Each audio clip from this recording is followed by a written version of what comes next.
chồng riết số bụng mai bọn nó kia bà ngày nayคือtrong ban món muối tầng mu luôn mà bọn à là dương vô mà ăn bờ mà tê không to liền này bọn mơ ngày nay là anh mò đây nhom tập nhưng chậm đâm bọc khướng bọc ấy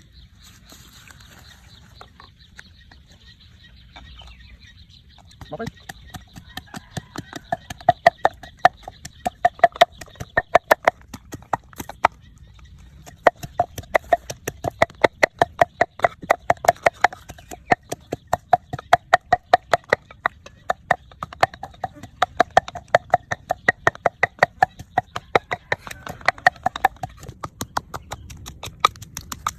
đã đi chín bắt rồi có bật đi tí nào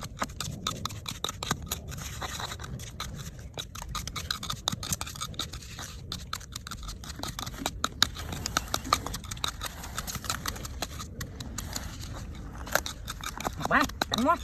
dạ cho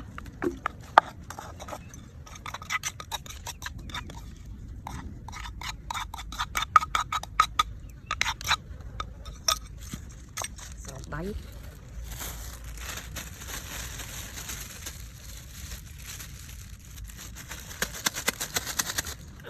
mình cho chị mau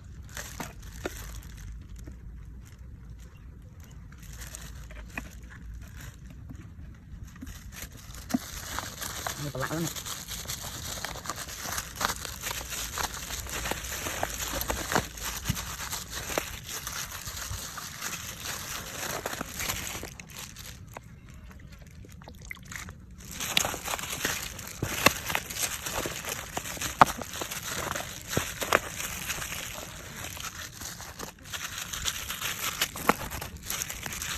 mất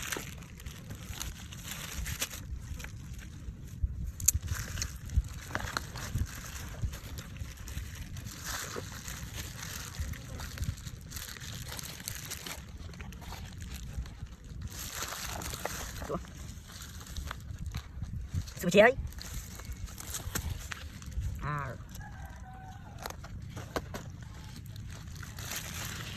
nhìn anh đúng không con nào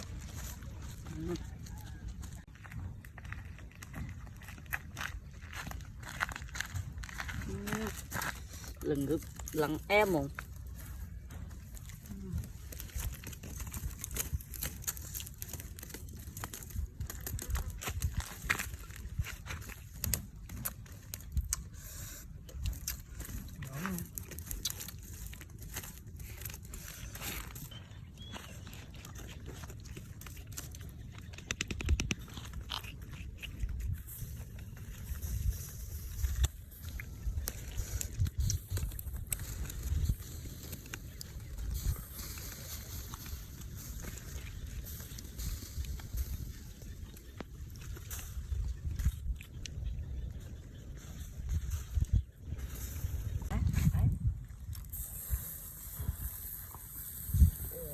Phương và tình nộn nào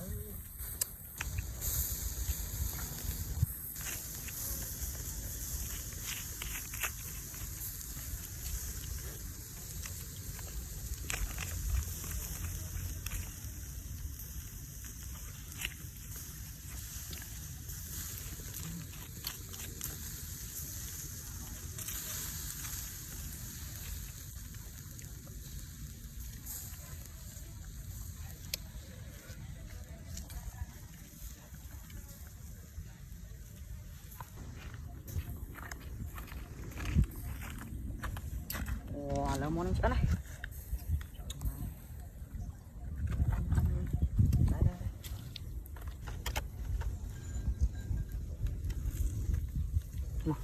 một lấy nhau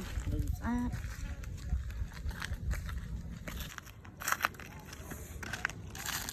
món nó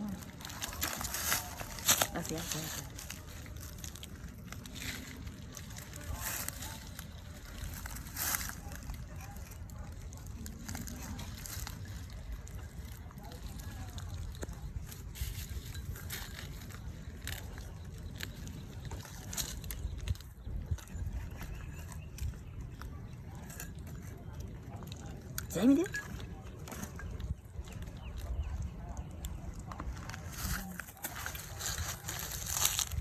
Con lấy món ăn bảo té phải dân cứ ăn con mà hộp một nhông bà thịt non xoắn quá lư quá thấy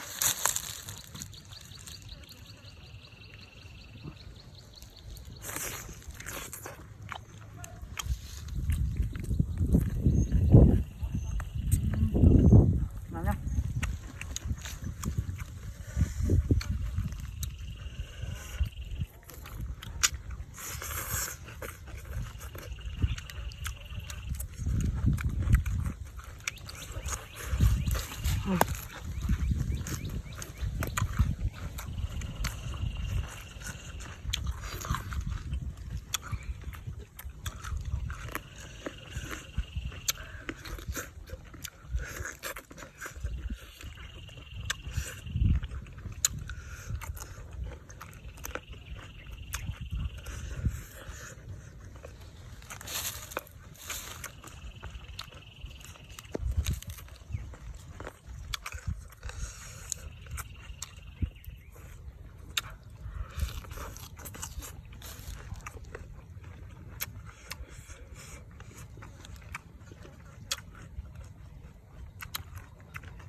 Sáng sáng thôi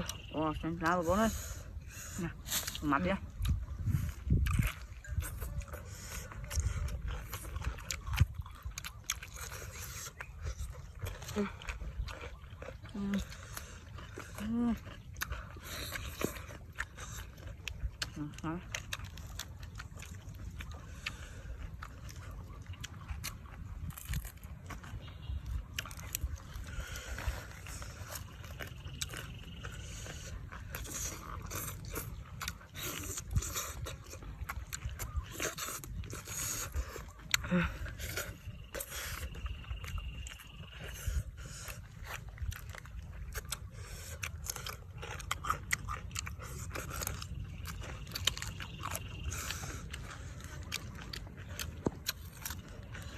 Rồi bác bọn video nhá, bây giờ bọn lắng các bạn, cắn cứ nhanh nha.